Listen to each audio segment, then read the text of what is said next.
1836, Texas. May 19th. Fort Parker erupts in chaos as war cries tear through the morning air and gunshots echo off the wooden palisade. In the dust and smoke, a 17-year-old girl watches her father-in-law collapse under the crushing blow of a war club, his blood soaking into the trampled earth. Her mother-in-law falls next, stabbed and left gasping in the dirt as the fort that once felt safe dissolves into a nightmare. Before she can scream, warriors seize the young woman, drag her through the splintered gate, and throw her onto a waiting horse. She is 6 months pregnant.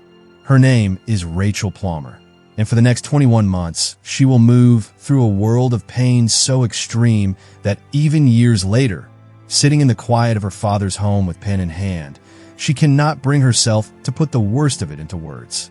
She manages only a single, haunting admission. To narrate her treatment would only deepen her present suffering, because even thinking of it fills her with a humiliation so deep that she can hardly bear to speak or write of it at all. Rachel Plummer was not alone. Throughout the 1800s, across the vast and unforgiving spaces of the American Southwest, native raiding parties swept down on lonely frontier settlements and carried off hundreds of women from scattered cabins and rough-hewn forts. Some of these captives were eventually ransomed back after months or years of tense negotiations, traded like goods across dusty trails and border towns. Some slipped away during storms, stampedes, or drunken celebrations, then walked alone for days or even hundreds of miles, following rivers and wagon ruts back toward what passed for civilization. Many were never seen again, vanishing into the interior of tribal lands without a trace. Those who did return brought back stories that clung to them like a second skin, stories that would stalk their sleep and their waking thoughts until the day they died. These were stories that 19th century newspapers, outlets that had no problem relishing every grisly detail of public hangings and battlefield mutilations, sometimes refused to print in full, not because the editors were merciful, but because the events described felt too disturbing even for their bloodthirsty readers. This was not folklore whispered around campfires.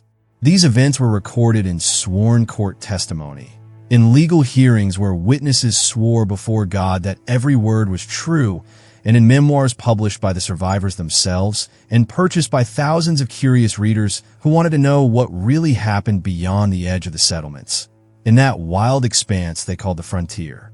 Here, there is no looking away. If you believe these buried chapters of history deserve to be heard, subscribe to the channel, leave a like, and stay with this story, because what follows is the part that school books and classroom lectures rarely touch. It began almost always the same way.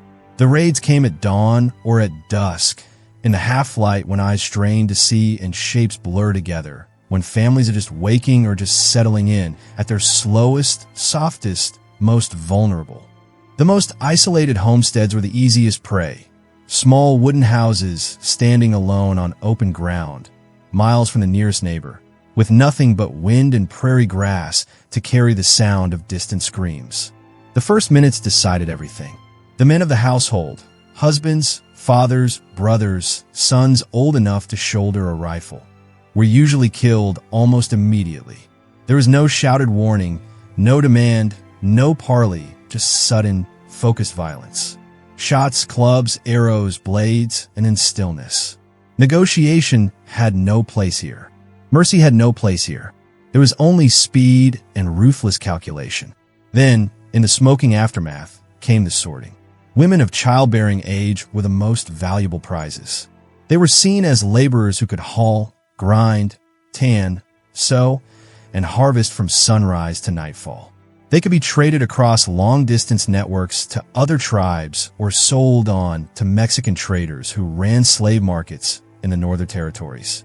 They could also be taken as wives, forced into new families, and made to bear children who would grow up as full members of the tribe, tied to their captors' people by blood. Young girls under 10 were also coveted, their small bodies and pliable minds seen as easily shaped. Given enough years, they could be taught to speak the language, follow the customs, and forget entirely the faces and names of the families they had once called their own. With time, They would no longer remember themselves as outsiders at all. Others were not considered worth keeping alive. The elderly, grandparents whose backs were bent from decades of labor, were killed on the spot. They could not work, could not carry loads, could not bear children, and worse, they would slow the raiding party during the long, dangerous ride back through hostile country. Infants faced the same calculus. A single crying baby could betray the group's position to pursuers miles away. A wail in the night or a shriek in the brush could mean arrows and bullets from the darkness. To the raiders, these helpless lives were not sentimental concerns. They were potential threats, liabilities that could not be risked. The selection was stripped of tenderness, stripped of hesitation, reduced to a brutal and pragmatic choice: who would move and work, and who would never see another sunrise. In February 1851, a 14-year-old girl named Olive Oatman found herself in the middle of this relentless arithmetic near the banks of the Gila River in what is now Arizona. Her family had been traveling westward with a larger wagon party, chasing the promise of a better life somewhere beyond the horizon, but quarrels over which path to take had fractured the group. The Oatmans pressed on alone, their wagons creaking through the desert with the false conviction that safety lay only a few days ahead. They were terribly wrong. One moment the trail was quiet, only the crunch of wheels and the lowing of tired animals. The next, warriors poured over the landscape, their shouts tearing through the air, weapons rising and falling. Olive watched her father beaten to death with clubs, his body folding under each blow as dust puffed up around him. Her mother fell beside him, struck down where she stood. Her older sister collapsed, her baby brother silenced forever. 4 of her siblings were killed in a brutal blur of motion that lasted only minutes, but would replay in Olive's memory for the rest of her life. When the killing stopped, an awful silence settled over the scene. Only Olive and her 7-year-old sister Mary and still breathed. They were dragged away from the bodies of their family and driven into the open desert. That night, the wilderness swallowed them. Olive later remembered stumbling barefoot through darkness, so black that the ground was nothing more than shifting shadow. Each step cut into her skin as she crossed sharp rocks that sliced open her feet, leaving warm trails of blood that dried into stiff crusts on her torn soles. They moved through patches of cactus that reached out with invisible needles, driving spines deep into their legs and ankles until their flesh felt like it was on fire. No one stopped to bandage them. No one slowed the pace. There was no food, only the taste of dust grinding between their teeth. No water, only the dry sting in their throats. No rest, only the constant shove forward. Whenever Olive stumbled, too exhausted to lift her feet properly, a club struck her shoulders or back, driving the air from her lungs and forcing her upright again. When her pace faltered, blows rained down until she forced her body to move faster, driven by pain and the raw animal instinct to live. Beside her, little Mary walked in agonized silence, her small legs streaked with blood, her face blank with terror. She did not cry. She did not speak. Her fear had passed beyond sound. By the time dawn crept over the horizon, Olive's feet were so torn and swollen that every step felt like pressing her bones into broken glass. Yet she kept moving because she understood, even then, that stopping meant being left in the sand to die. And the nightmare had only just begun. Captivity did not start with chains or prison cells. Once the captives reached the tribal camp, their new lives began immediately, as harshly and impersonally as the march that had brought them there. They were not treated as honored guests to be exchanged in formal diplomacy, nor as traditional prisoners waiting in some makeshift stockade for a tidy ransom. In the eyes of those who had taken them, they were no longer fully people. They were property. From the first day, often before their torn feet had stopped bleeding or their bruised muscles had ceased trembling, the women were put to work. They rose before dawn, their bodies still aching from the journey, and were ordered into tasks that seemed endless. They gathered firewood until the skin on their hands cracked open and bled, fingers stiff and splintered.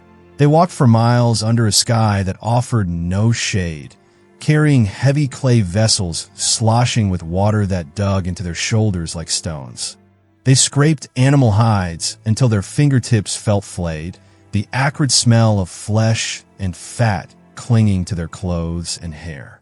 They clawed at tough soil with crude tools or their bare hands, searching for edible roots hidden beneath the earth, their backs hot and throbbing from hours bent double. They shouldered bundles that would have exhausted seasoned laborers and did it again the next day. Any chore that tribe members found too tedious, too dirty, or too draining landed on them. And when food was finally prepared at the end of the day, they did not sit at the fire with everyone else. They waited. They always waited. Only after every member of the tribe had eaten did the captives receive what was left, scraps of meat with more bone than flesh, gristle, bits of fat, or sometimes nothing at all if the hunt had been poor and the cooking pot scraped clean. Nights brought no comfort. They lay down on hard ground with empty stomachs and burning muscles, listening to the crackle of fires and the hum of conversations they could not understand, then rose in a half-light to do it all again. Rachel Plummer described those first months among the Comanches in words that only hint at the reality. She remembered being kept constantly at work from the earliest light of morning until long after the sky had gone dark, her body pushed to its limits every single day. When she failed to meet expectations, when her hands slowed, when exhaustion showed in her movements, when she faltered under the weight of yet another load, she was beaten with sticks and clubs. Her world narrowed to a cycle of dread, suffering, and misery, a life lived under the permanent threat of sudden pain. The blows came without warning. A moment's pause, a backward glance, a whispered word to another captive in English could all provoke a furious strike. Sometimes there was no clear reason at all. Violence descended simply because it could, because there was no one to stop it, no law to appeal to, no authority higher than the people who owned her life. Olive Oatman endured a year of this existence as a slave among the Yavapai, waking to the same grinding labor and the same cruel discipline day after day, before she and Mary were traded away like objects to the Mojave tribe. During that long year, both sisters were worked to the edge of collapse, beaten whenever they could not keep pace, fed only what others discarded, and given no shelter from the merciless Arizona sun or the freezing desert nights that followed. Mary Ann, only 7 years old, began to fail. Her small frame, still meant for play and growth, could not withstand the combination of heavy work, little food, and constant fear. At first the changes were subtle, a little more quiet, a little more tired each evening. Then the transformation accelerated. She grew thinner every week, her cheeks hollowing, her eyes sinking back into her skull. Her steps slowed, her shoulders drooped. Olive watched as her little sister seemed to fade by increments, as if the life was being carefully drained from her rather than abruptly taken. Mary Ann's laughter, once light and easy, fell silent. Her gaze became distant. Olive stood by, helpless, forced to keep working while the only remaining piece of her family died, not in a single moment, but over many terrible days. The labor, the hunger, the beatings, all of it cut deep. But what truly shattered many of these women went beyond physical exhaustion or the cold logic of survival calculations. It was the cruelty that appeared when they disobeyed or when they did nothing wrong at all. In 1838, a 13-year-old Texas girl named Matilda Lockhart was taken by Comanche raiders. She was just a farmer's daughter, a child whose life before that moment had been filled with chores, family, and the ordinary roughness of frontier existence. Her capture ripped her out of that world and into another in which she had no protection and no rights.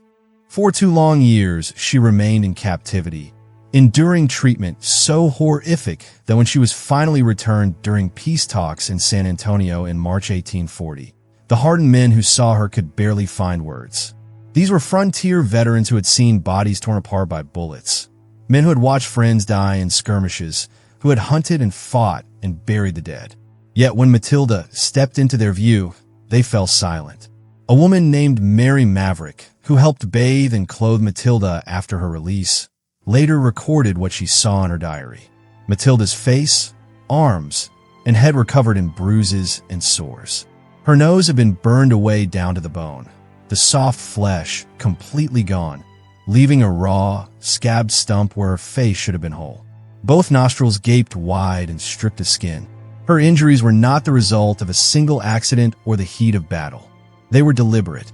Matilda, speaking in a weak whisper, explained that the women of the tribe had turned her suffering into entertainment.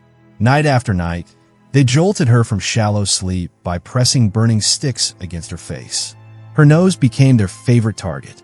They held embers to her skin, laughing when she screamed, filling the night with the stench of her burning flesh. Weeks blurred into months. By the time they finished, there was nothing left to burn. Matilda's body told the same story. Burns scarred her arms, back, and legs, a map of pain that showed not quick punishment, but systematic torture, inflicted piece by piece with no purpose beyond the infliction of agony. Mary Maverick later wrote that Matilda seemed utterly degraded, unable even to lift her head. The girl never fully recovered. Her body remained damaged, her mind and spirit crushed under the weight of what she had endured. 2 years after her supposed rescue, she died, her life cut short not only by her physical injuries but by the invisible wounds that refused to heal. She was just 15 years old. Fire was a weapon the tribes understood intimately, a tool that could warm food, shape metal, and also unmake human beings. At times, captives were staked to the ground and burned alive, but not in quick, consuming flames. The fires built for them were small and carefully tended, producing a slow, lingering heat that stretched suffering into hours. This form of death was usually reserved for male prisoners or used as a grim announcement to enemies, a living message written in smoke, flame, and screams. More often, fire became part of everyday discipline. A heated knife blade pressed against an arm, a coal placed deliberately on bare skin, a branch pulled straight from a campfire and jammed against a captive's leg or face for failing to move quickly enough. Eventually, the sharp hiss of searing flesh and the oily smell of burnt skin became part of the backdrop of life, as familiar and expected as the crackling of the campfire itself. But the most chilling use of fire came as collective revenge. In March 1840, during the council house meeting in San Antonio, Texan authorities killed several Comanche chiefs inside what was meant to be a peace negotiation. When word of this betrayal reached the tribe, rage followed. They turned their fury on the captives they still held. 13 prisoners were tied down, stretched out, and surrounded by carefully built, low-burning fires. Flames crawled slowly closer, licking at limbs and faces, charring skin without consuming it outright. The ordeal lasted for hours, every moment stretching into an eternity of pain. Among those victims was Matilda Lockhart's younger sister, a child of just 6 years old. Weeks later, when another Comanche group arrived to talk about different captives, they carried with them a survivor who recounted every detail, from the first terrified cries to the final, broken whispers. The message behind the horror was clear: betray us, and those you care about will pay in ways you cannot imagine. Think, just for a moment, of who many of these women and children had been before their capture. Farmers' wives working fields and tending hearths. Daughters who had spent evenings around crude tables by candlelight. Mothers who had rocked babies to sleep, humming low songs. Children who had run between cabins, laughing, chasing each other through grass and dust.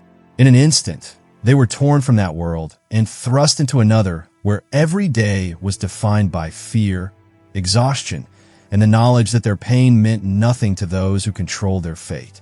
Some were held for months, some for years, some for entire lifetimes measured in decades.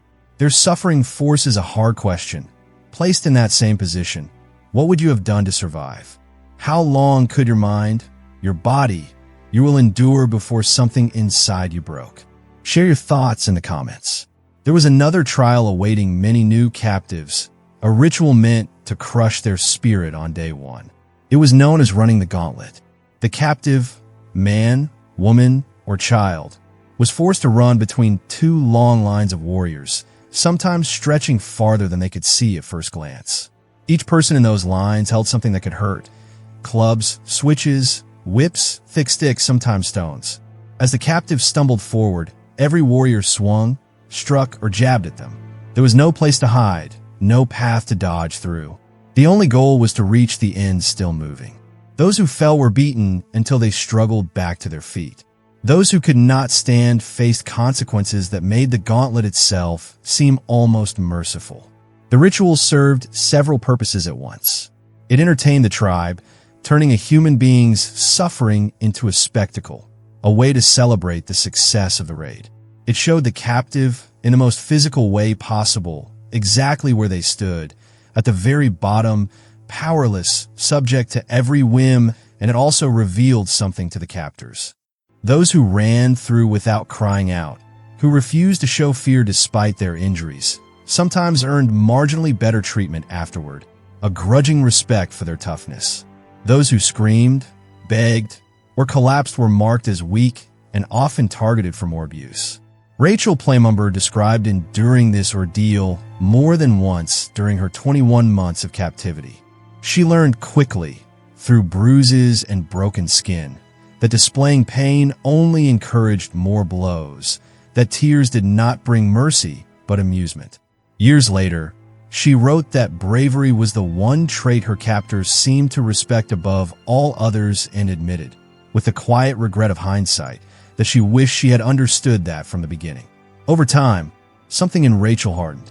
She stopped merely enduring and began to push back when she could. On one occasion, when a woman who had tormented her attacked again, Rachel turned on her and fought back with everything she had, beating her so severely that nearby warriors burst into laughter and cheers. They were not horrified, they were impressed. They admired her refusal to be broken completely. From that moment on, her treatment shifted, not into kindness, but into a rougher kind of acknowledgement. The blows lessened, the work remained, but there were thin slivers of space where she was no longer seen as an easy target. Most captives never discovered this grim truth or did not have the strength left to act on it. They remained trapped in their role, victims ground down day after day until disease, injury, or despair finally ended their suffering, or until they were ransomed back to families who could scarcely recognize the haunted faces that returned. Some women, however, were pushed into a different role altogether. They were taken not merely as slaves, but as wives. At first glance, this might sound like an improvement, and in some ways, it could be. Wives usually ate with the tribe instead of waiting for scraps. They often faced less random physical abuse, had a defined position in the social structure, and had at least one person, their husband, who claimed responsibility for them. But none of this came from choice. Young women were given away as rewards, prizes for warriors who had distinguished themselves in raids. From that point on, they were expected to perform all tasks associated with being a wife, from cooking and labor to the most intimate duties. Any resistance was met with force until resistance disappeared. Over time, some women adapted, not because they freely chose their new lives, but because acceptance was the only way to endure and protect what little they had left. Cynthia and Parker was one of those taken on that same May morning in 1836 at Fort Parker, the attack that tore Rachel Plummer's world apart. Just 9 years old, she watched her family killed and then was carried away into a world where nothing was familiar. Not the language, not the customs, not even the way people moved and dressed. But unlike Rachel's 21 months, Cynthia Ann's captivity did not end in a few years. It stretched on for 24 years, long enough for childhood memories to blur and the rhythms of Comanche life to become her own. She learned the Comanche language, their rituals, their beliefs. She married a war chief named Pete Nakona and bore him 3 children.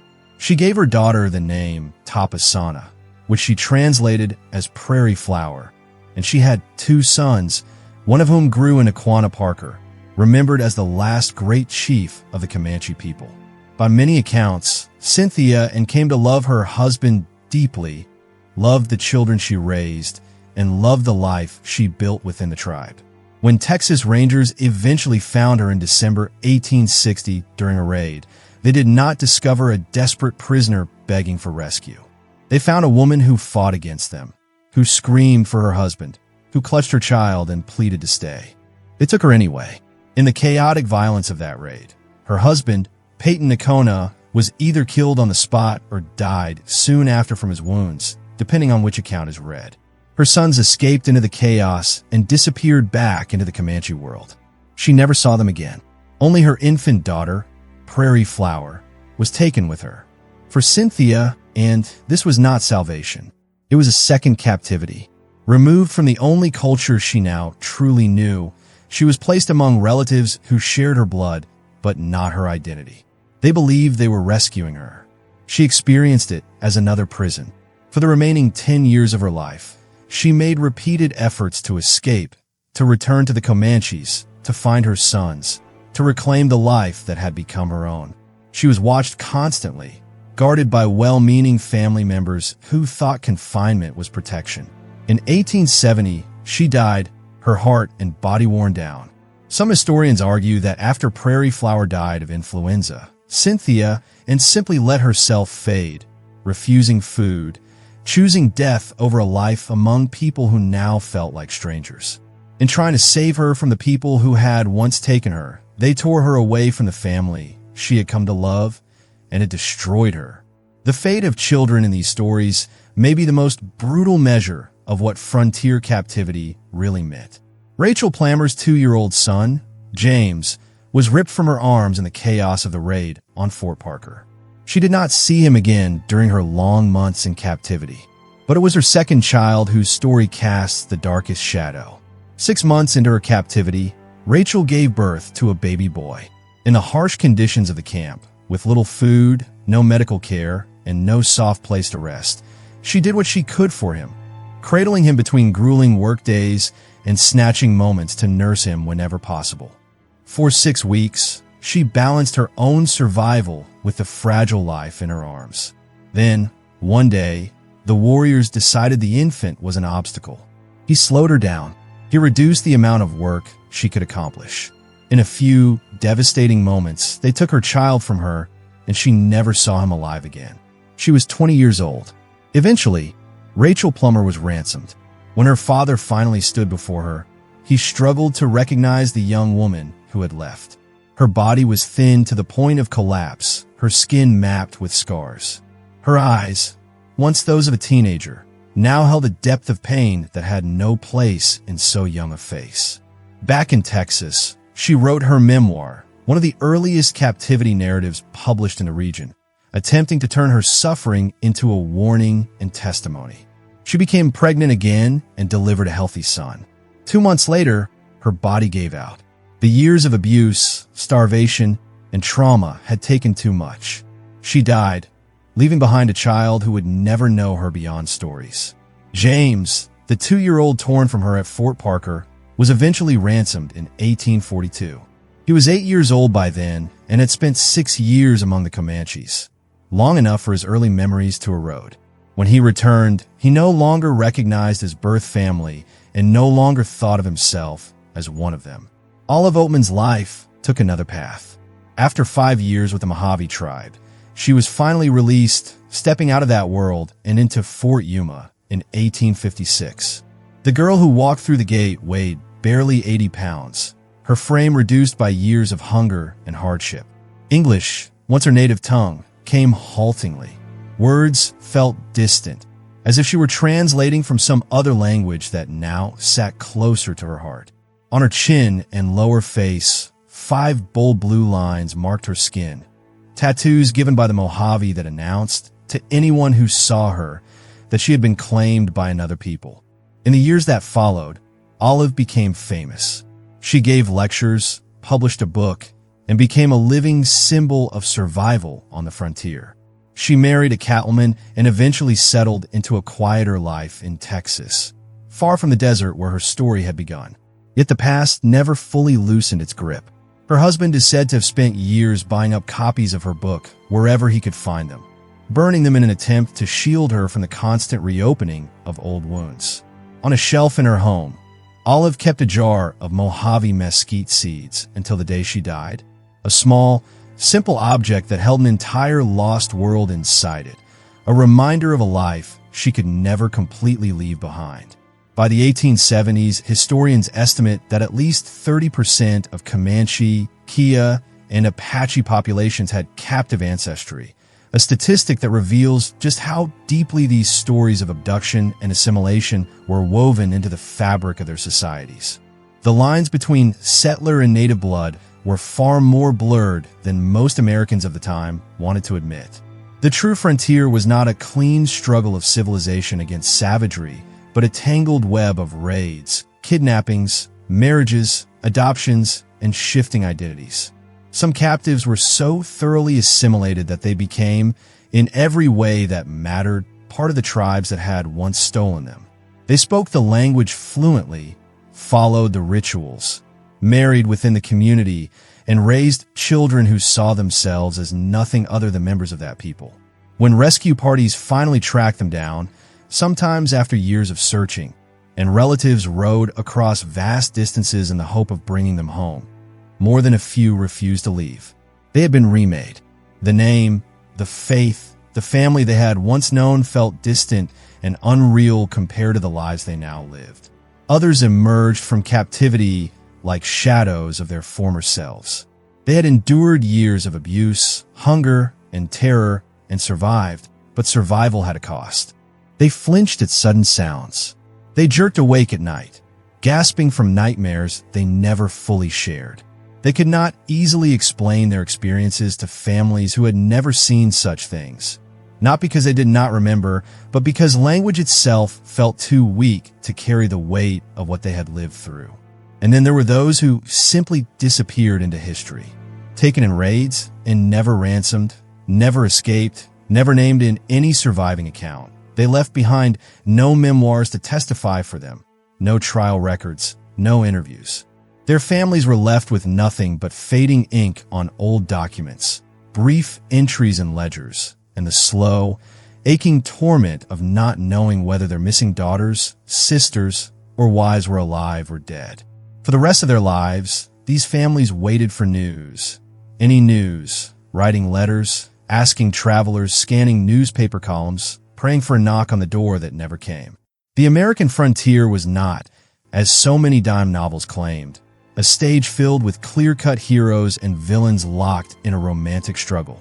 It was a landscape of survival, bleak and uncompromising, where people on every side committed acts that would scar the land and its memory for generations.